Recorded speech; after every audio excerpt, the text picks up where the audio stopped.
Okay, so previously, in previous weeks, we have been discussing what I like to call the case for Judaism. And we've spoken about, firstly, the concept of monotheism, the concept of one God, the concept of the infinite being. We've spoken about, okay, why should we believe that God gave the Torah to the Jewish people? We spoke about the concept of the oral tradition and transmission of that oral tradition and legitimacy and God-given nature of that oral tradition.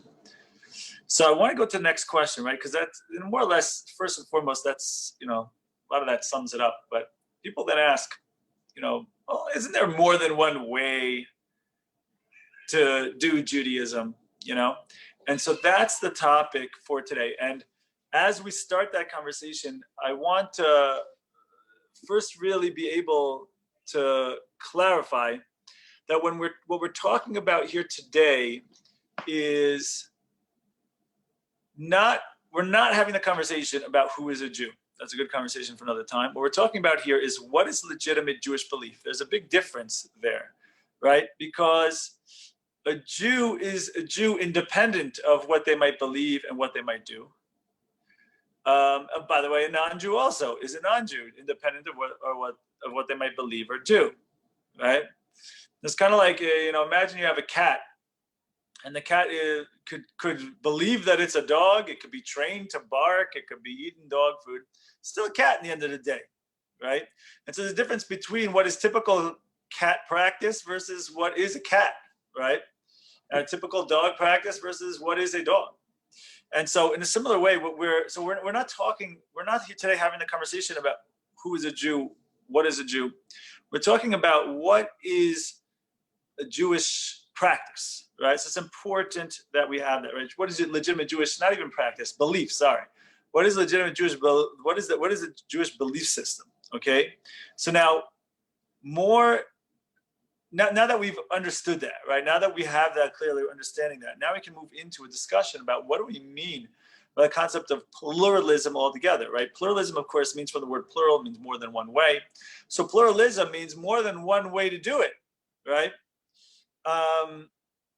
And so the question when it comes to Judaism, the pluralism question in Judaism is going to be,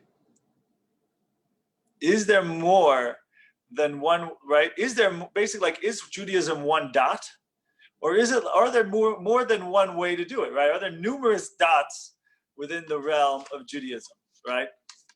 And so the truth is, and of course this obviously becomes all the more relevant in the last 200 years with the modern, I don't know if you call them movements, quote unquote, branches, reform and so on.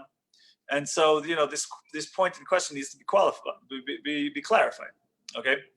So first and foremost, I think that we have to acknowledge and be real about the fact that if we look at history, and by the way, that's really we're going to look today, that historically we have to acknowledge that there was an element of pluralism within Judaism historically, within classical Judaism, right? The fact is that throughout Jewish history, there have been different approaches and different opinions that have been considered to be within legitimate, authentic Judaism, right?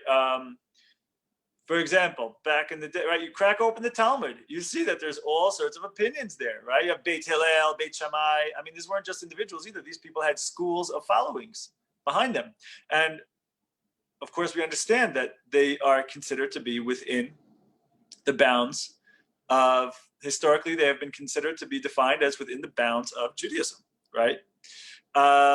We have also, fast forward, we have Sephardi, we have Ashkenazi, right?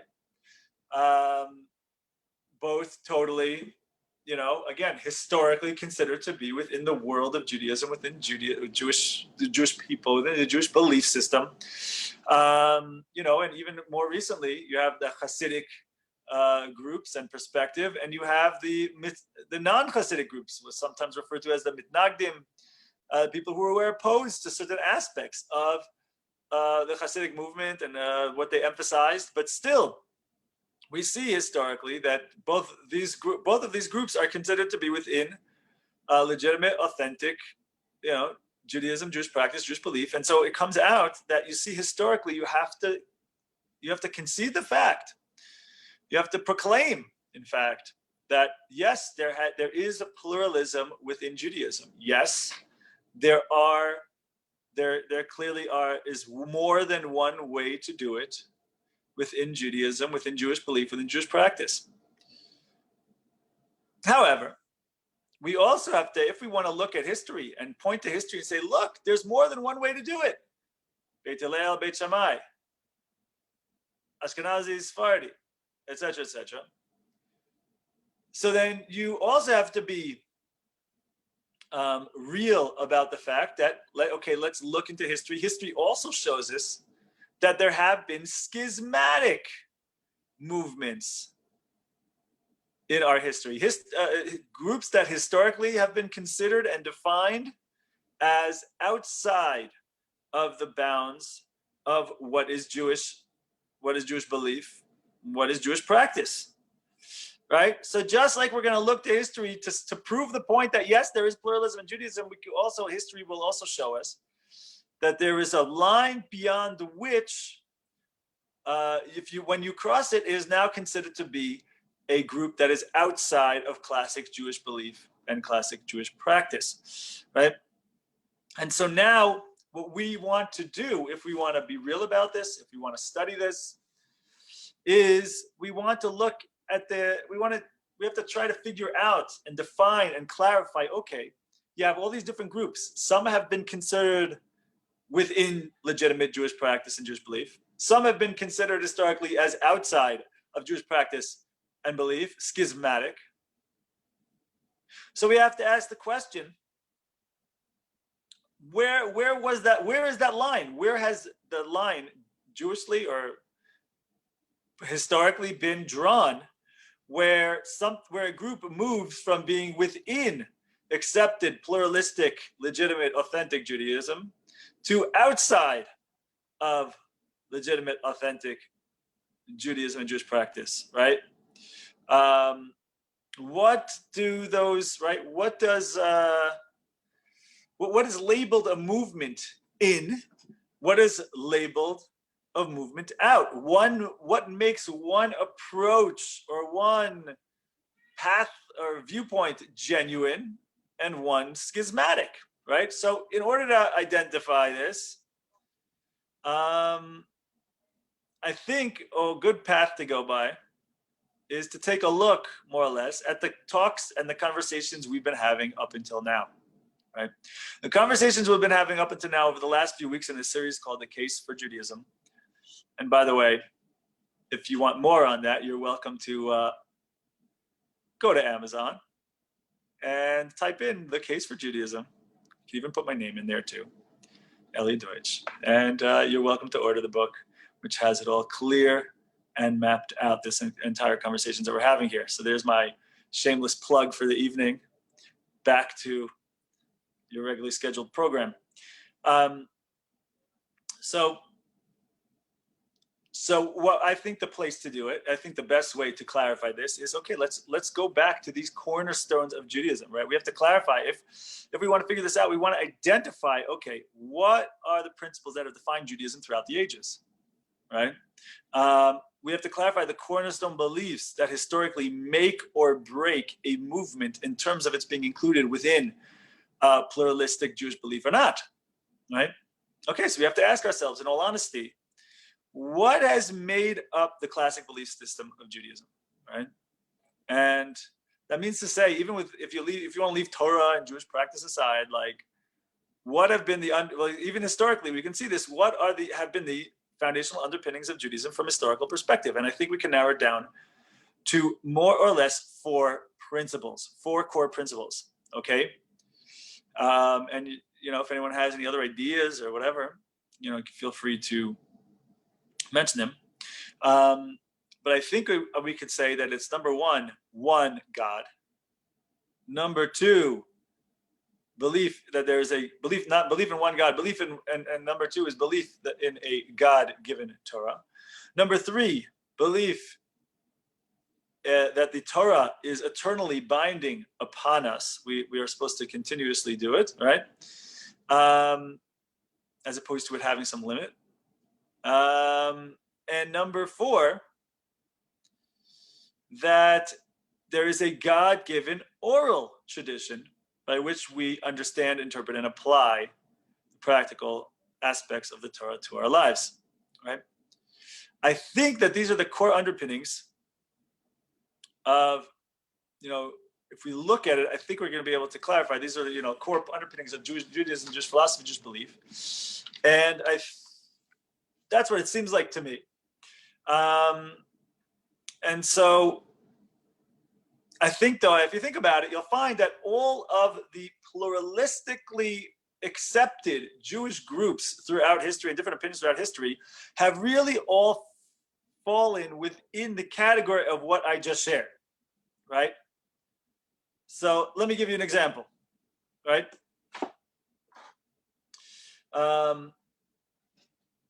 Right. So we have those groups that we mentioned before, what I refer to as the pluralistically, as a long line, perhaps, pluralistically accepted groups in Judaism, right? So that was Beit Hillel, Beit Shammai, Sephardi, Ashkenazi, all that, right? Hasidic, Misnagdic, right? We also have to see, though, right? There are other groups historically that have fallen outside, right? Schismatic. We didn't give the examples before, but we should mention them now, right? For example, the Karaites and the Sadducees, right? And the early Christians as well. Were groups of Jews who believed certain things that were deemed to be, outside of, ultimately, they became schismatic break-offs from Judaism. They either splintered off and became their own kind of splinter movement on the side, or they really basically kind of fell off, ultimately intermarried into society and assimilated into oblivion, right? So I think what we're going to be able to do is we're going to be able to show, let's start with those groups that we said were pluralistically accepted, right? I drew it up for you here. Check this out, whiteboard. That's right, my friends. It might be all reversed for you. I don't know. Hold it up like a 80s boombox. What do they call those things in Canada? I forget what they were called. So they had Canada, I remember they had a good name for them. A ghetto blaster. A ghetto blaster, that's it. Better than boombox. Okay. Let's see. Here we go. Bam. Oh, that's good. Okay.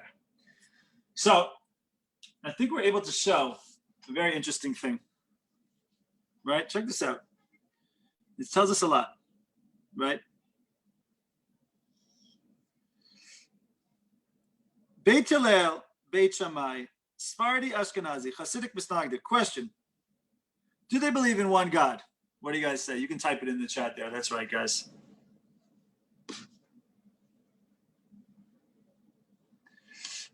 Okay, since you're all typing, I'll do it for you. The answer is yes, they do. How do I do a check here? Hold on a second. Did I do it good? Yeah. Yes, they believe in one God.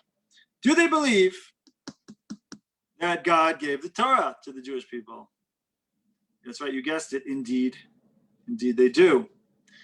Let's go through, let's see. The Torah is eternally binding. Yes, certainly. Beit Hillel, Beit Shammai, Ashkenazi, Sephardi, Hasidic, yes, they would agree to that. And what about a God-given oral tradition, God-given oral law? Of course, yes. For crying out loud.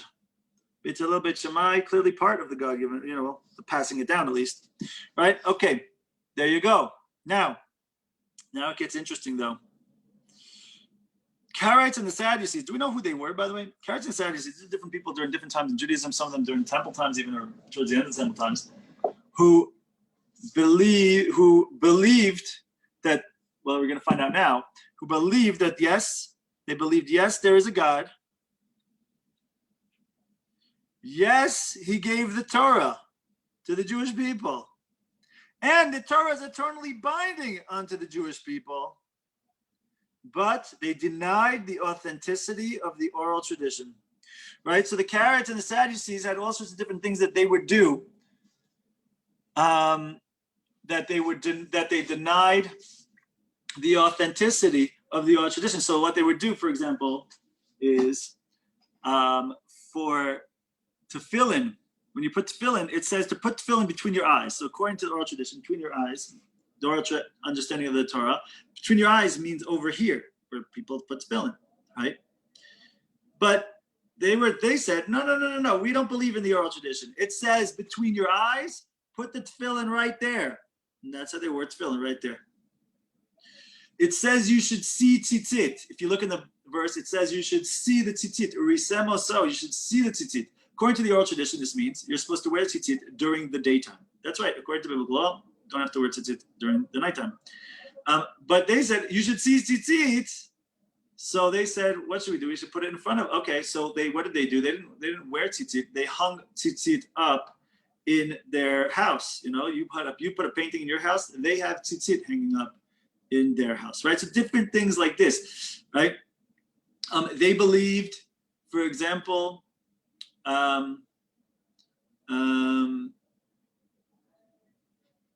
they said, there's a thing not to light fire. Well, I'm going into details about different halachas and stuff like this. There's a whole thing how we got to have cholent to show that to do something against what they were doing. Doesn't matter. Anyway, the point is that this is what the Sadducees were all about. They denied, and check this out, my friends. They denied one of these four core principles. They became a schismatic breakaway group from Judaism. Historically, they were not considered to be legit and part of the Jewish people. Going down also, by the way, you see also the early Christians. Let's go through their belief system as well. Did the early Christians believe that there is one God? Answer: certainly they did. Certainly they did. That whole Trinity thing, forget about that. That came later. And either way, if you walk up to your average Christian today and you say, how many gods are there? They'll tell you one. They're not going to tell you three. So whatever, we're not going to go into that, whether it's idolatry or not. It seems like for Jews it is, but for non-Jews it's not. Not going to get into that now. Anyway, early Christians, do they believe that there's a God who gave the Torah to the Jewish people? Yes, they do. They do believe that. They subscribe to that belief. Now, do they believe that the Torah is eternally binding upon you? Answer: no. Right? Jesus came along and said, nah. Or not Jesus, really, a little bit later, obviously. But no, later. Jesus didn't. Or a little bit later. Right? They came along with this whole thing that, right, Paul had a vision, and Paul supposedly had a vision, and in it he said that Jesus told him all sorts of things, right? One of them was like, okay, the Jews aren't buying it, you got to open it to the Gentiles, right? So he starts letting in non-Jews into Christians, etc. Okay, fine. So anyway, certainly though they believe that Jesus came and died for their sins, so you don't need to do the Torah anymore. And of course, they also do not believe in a God-given oral tradition, right? They don't believe even the Torah is binding upon it. Okay, so we see here that denying even one of these four fundamental beliefs within Judaism, we see that already is enough to make a group essentially quote unquote out, right? Quote unquote out. And we have to understand that imagine you had a whoops, let's bring it up here. Hold on a second. We'll get back to that. Imagine you have an Islamic person, okay? Imagine a person would say, listen, I'm Islamic. Let's say it like this, that's better. A person comes over to us and says, I'm Islamic. I believe in the Islamic religion, but I believe in a new kind of Islam. I believe in an Islam that does not believe that Muhammad is a prophet, and he does not believe that the Quran to be a holy book. So what do you respond to such a person, right? Clearly, a person might have Islamic blood, if you will. He might be born to Islamic family. His father, that doesn't, yeah. But the point, he's, he might, his father could have been the biggest Muslim leader, imam in all of history. But you'd have to say, look, bottom line is your beliefs are not Islamic beliefs, right? Because if we were to look up Islam in the dictionary, right, probably we'd see certain like pinnacles of belief of what it means to be Islam, right? You believe that there's a God. You believe that he gave, he or some angel or whatever the story is, gave a Quran, the whole thing, right? Appointed Muhammad to be the greatest prophet. And like, listen, you could could say that you're from an Islamic family. You can call yourself Muslim, I guess, but the bottom line is those beliefs are not Islamic, right? And so similar is the case of the Karaites, the Sadducees, the early Christians. It's simply matter of fact that these groups are outside the definition of what it means and what it meant to be termed, to be part of the belief system as Judaism. They were clearly in denial of certain fundamental tenets of Judaism, right? Okay, so now we want to say, all right, well, what about the more quote unquote modern approaches, such as modern movements, reform, conservative, reconstructionists, right? How do these groups measure up to the precedents of Jewish history? How do they compare? With, these inclusive, pluralistic Judaism, Jewish branches, the ones that have been accepted over the ages, right, throughout the ages. And so we have to be clear also, when we investigate these movements, we want to be clear on what is their lowest common denominator. What is it that they can, so to speak, accept within their rankings in terms of, again, legitimate belief. Let's just be clear. We're not talking about what any particular individual thinks or believes within any of these movements. That's not the point here. Again, we're not talking about individuals. We're talking about what does the movement have to say about it, right? That's what we want to look at, right? Okay, so let's start with reform, right? We can draw it out here. Hold on, give me a second here to draw it over here. So, one second here, guys.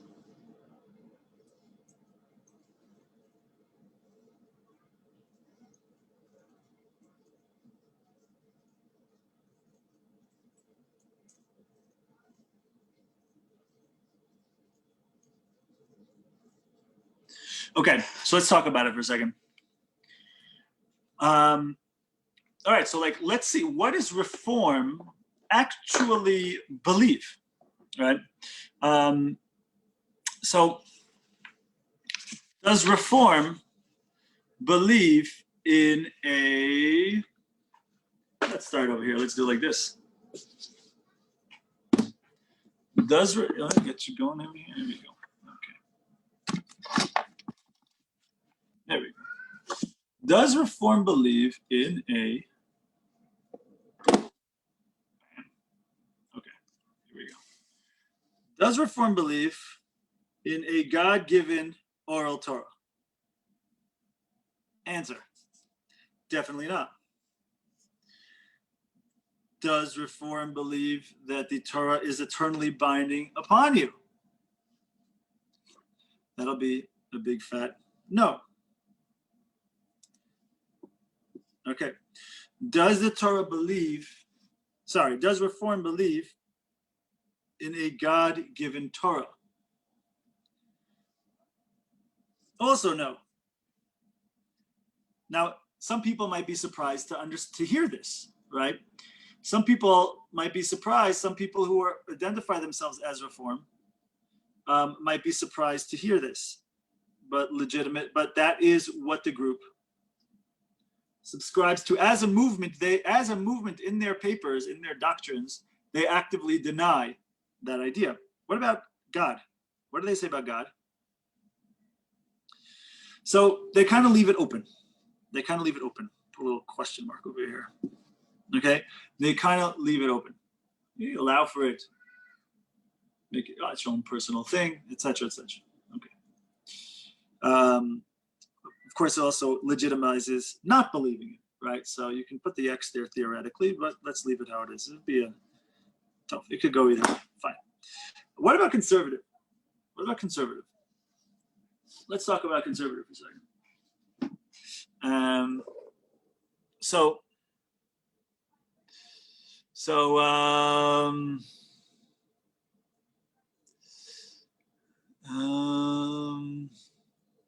Okay. So where does conservative fit in?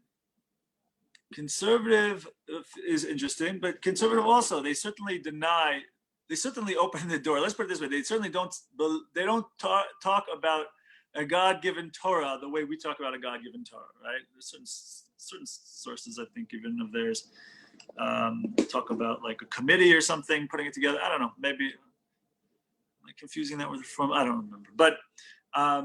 But they certainly don't speak of one infinite being given the Torah and having the Jewish people have a national experience of God, the way the people who throughout the ages, the Jewish people throughout the ages, who have been inclusively involved in Jewish practice, so they don't talk about it the way they talk about it, right?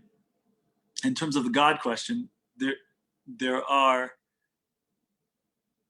people within the ranks of conservative. They've opened the door. Within the ranks of conservative, they've opened the door to reform, meaning to say, for example, they have something that's called conservative reform rabbis, or reform conservative rabbis, I forget how they call it, which means to say then that within their group, they're putting they're extending themselves to legitimize the movement of reform. So they're also kind of opening the door to that as well.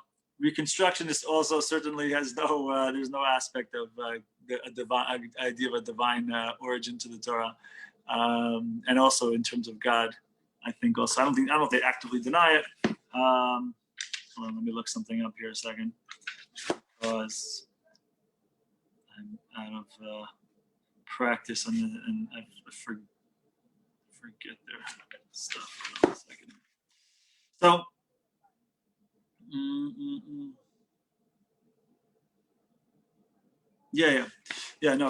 Reconstructionists as a group categorically rejects the Jewish idea of God. So in short, what this means is when people bring up like these groups, and when people ask the question, isn't there more than one way to do Judaism? Like, of course, the answer is yes. But also, again, history also shows us that there is a limit to that, and it comes out when you go through the study. When you do a little study on it, you see, like we drew up over here, right? That it comes out that these quote unquote modern movements, branches, whatever label you want to put on them, that not only are they a break-off from what has historically been considered to be pluralistic Judaism, but there has never been a bigger break-off in all of Jewish history, right? That's how it comes out, as you guys saw demonstrated on the chart. So it's not that, Judaism, you have to do this, you have to do it this way, that way, because it's funny. There's two different things. When people get more involved in Judaism, there's two questions that are asked. Which is question number one is there only one way to do Judaism? The question number two is like, why are there all these ways to do it? Can you just tell me which way to go? Can you just tell me if it's like how to keep Judaism, right? There's all these different opinions. Why there's all these different ways, right? So it's funny. So we have to be very clear on the fact that there is room for a plethora of opinions and approaches and angles and emphasis within Judaism. that's within a certain boundary of what we mean by Judaism, right? That there's something called Shivim Panim LaTorah. There's 70 faces to Torah, but it doesn't say that there's an endless amount of faces to Torah.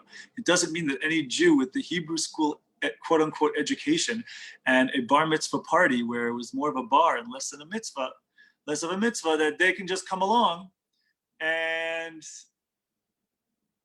be like, well, I think blah, blah, blah about Judaism. It's like, okay, well, who the heck are you to have an opinion? You don't define Judaism because just because you were born as a Jew. That doesn't mean you now reconstruct and redefine and reform what Judaism means and has meant, right?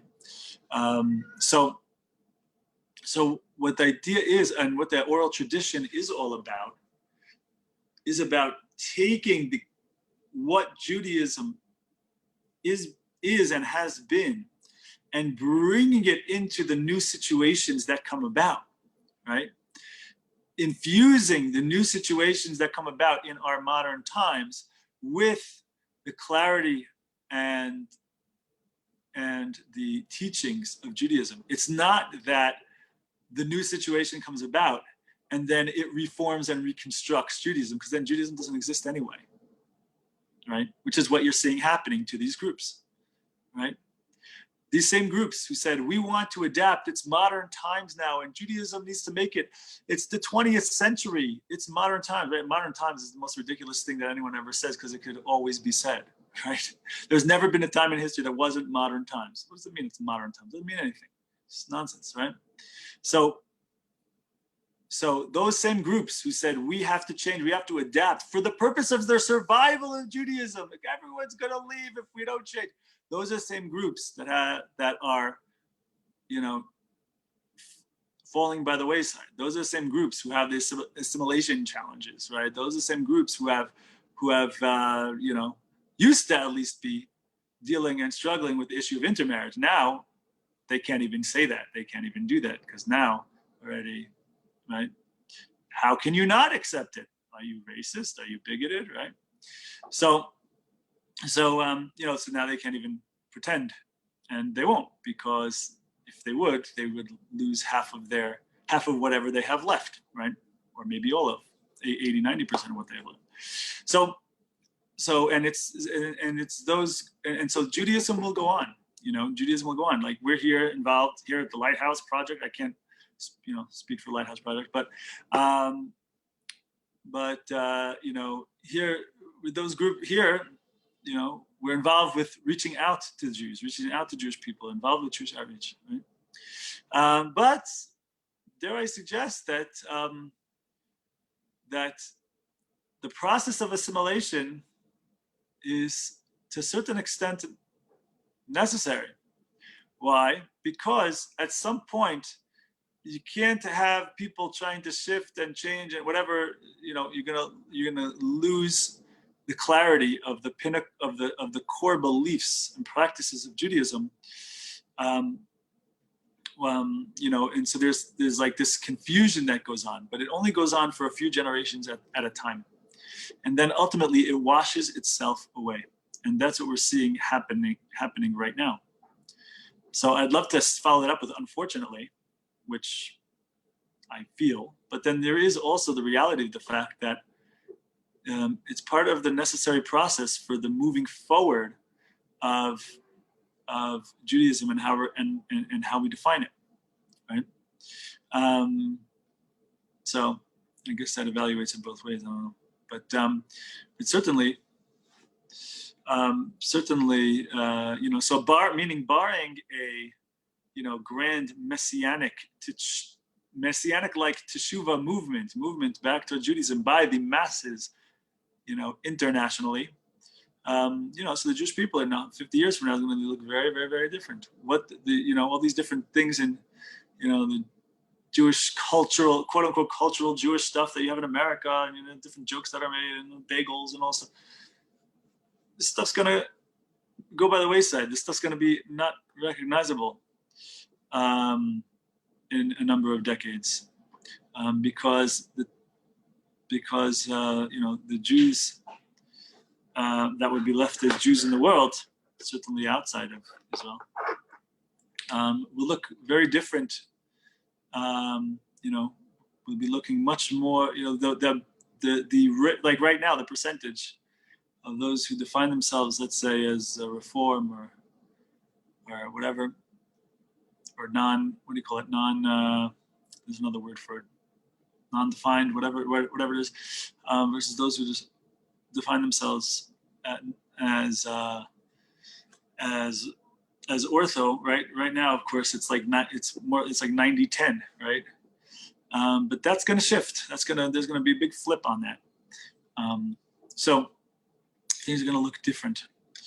Anyway, so they talk about like the disappearing Jew in America, right? Like there are a lot of that disappearing, but no, there's another segment that's rapidly expanding. So it's just going to be looking a lot different. But anyway, getting back to this. So the point certainly isn't about numbers, but the point is that we make the choices for ourselves. Am I going to survive, right? So for the Jewish people, of course, it's a necessary thing that has to go forward. But for each individual, for each Jew, the question is, okay, do I want to go on? Am I going to be part of the Jewish people? Is my family going to be part of the Jewish people? Well, all these people who lead these quote unquote revolutions, you find that there is they get washed out of the Jewish people. Herzl, but when we think of Herzl, a lot of times people think of Theodor Herzl, for example. Moses Mendelssohn is my next one. Thank you. Herzl, people think about, oh, wow, Zionist pioneer and brought everybody to Israel, and that's true. But we have to understand, we think of, especially those English speakers among us, we think of Israel as like some rah, nationalistic, pro-Jewish movement, right? But that is not how it started, right? We should be very clear that is not how it started. Matter of fact, the idea behind it was to redefine what the Jewish people look like. It was to get those Jews away from their Torah and their Judaism, and we'll be a nation like all other nations. And anyway, so now, thank God, they didn't succeed in that. Thank God. Now it's like, okay, if you want to connect to your Judaism, you go to Israel. But back then it was, if you want to leave your Judaism, go to Israel. That's what it was. It's a crazy thing to believe. So that didn't work out, Baruch Hashem. But that was the plan. Matter of fact, so much was the case that really Herzl's his original goal was to solve the problem of anti-Semitism. So moving all those Jews to Israel and getting them out of Europe, and then, okay, finally we'll go to a land without a people. For a people without a land, it'll work out perfectly. Finally, we'll go to Israel, and all those nations of the world, they'll just leave us alone, and everything will be fine. We'll live in peace and harmony, right? We see how that worked out. Another thing that didn't pan out the way they planned. But before he had that idea, he had a different idea, right? His original idea to solve the problem, the Jewish problem, the problem of anti-Semitism, was that every Jew under the age of 13 should convert to Christianity, and then within one generation we will have solved the problem of anti-Semitism. That's Herzl, right? Written up in his books that are put out by Zionist organizations, in fact. So that was his original, but I guess it didn't catch on. But you see how traditionally was, age of 13. Very traditional. Anyway, so look, he has a lot of zchuyot, a lot of merits. Jews are in Israel. Jews are learning Torah in Israel now, and he was a big catalyst in making that happen, whether he had this vision or not. But also, Herzl, you see, has no Jewish descendants anymore, right? Moses Mendelssohn, someone put up there. That's right. Another one who had 6 kids. I think in his lifetime, 4 of them married out. And then, I guess from another next generation, the other 2, next generation or 2.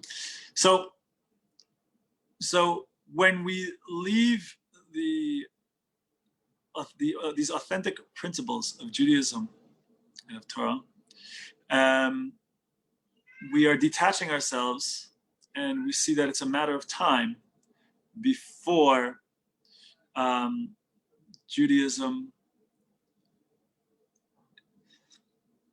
the Judaism in our lineage is lost, God forbid, right? That's just what happens. You see it. You can look through the generations. You can do a sociological study of the Jewish people over the last 100, 150 years. You see that typically it lasts with 2 or 3 generations before there aren't any Jewish descendants left.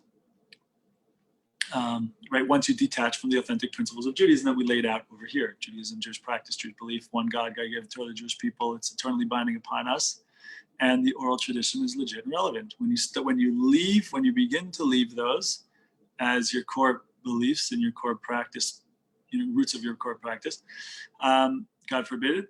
So it is, you've cut the flower. So sometimes the flower looks nice even after it's been cut, even though it's already dead. But it takes time to decay, and people have conservative nature about them, right? About themselves, and so people could put on a little bit of a show. It's like, but at some point, the next generation or the generation after that turns back to the parents, and the parents are like, marry a Jew, and the kid looks back at the parents and says, why should I marry? Like, why marry a Jew? I don't understand. Like, what, oh, we're Jewish. Like, okay, but where else does that play out in my life, right? You're telling me to make the most important decision in my life with the whole Jewish factor, but we don't deal with that anywhere else. It's like, okay, the Chinese guy has chicken chow mein, and I have I eat bagels and lox, fine, but since when am I making decisions based on this, right? Wait, do you believe in this stuff, Dad? No, I don't believe in this stuff, but we're Jewish. So that can work for the first generation. Usually not for the second, but definitely not for the third. Sometimes for the second too, definitely not the third. At some point, the kid looks back at the parent and says, listen, you're asking me to be illogical. You're telling me we don't believe this stuff, but now keep half of it anyway, right? We don't believe in this stuff. Now make the most important decision in your life based on it. At some point, that contradiction is going to get to the next generation. And they're going to say, look, I can't, I'd like to, but I met Christina over here, and she's wonderful and she's gorgeous. And why should I not marry her just because we're from different traditions? Love conquers all. I watched it in all those movies you showed me from the day I was born when you put on Disney. Love conquers all. So this is this is what's going on, of course, and so we have to think for ourselves, especially those of us who are in transition periods in our life, to consider, okay, like, what really matters in life? What is really important? Because the decisions that we're making in our 20s, for most of us, some of us in our 30s, the decisions that we are making now that we think, oh, what's the difference? I go to Israel, I don't go to Israel, I marry this kind, I marry that kind. These little mini sacrifices we're making are determining the trajectory of our lives, of our descendants, of our grandkids, and of our great-grandkids. We think it's a little thing. It's like, oh, I should go, maybe one, whatever. All those whatevers, those little whatevers, those determine grand ways of trajectory in your legacy and what you leave here in this world for generations to come. So I bless us all to consider these ideas, to consider these principles, and to really strengthen ourselves to make decisions based on the higher side of ourselves and based on what we believe and based on what we really want for ourselves from a Jewish perspective. My friends, have yourselves a wonderful day.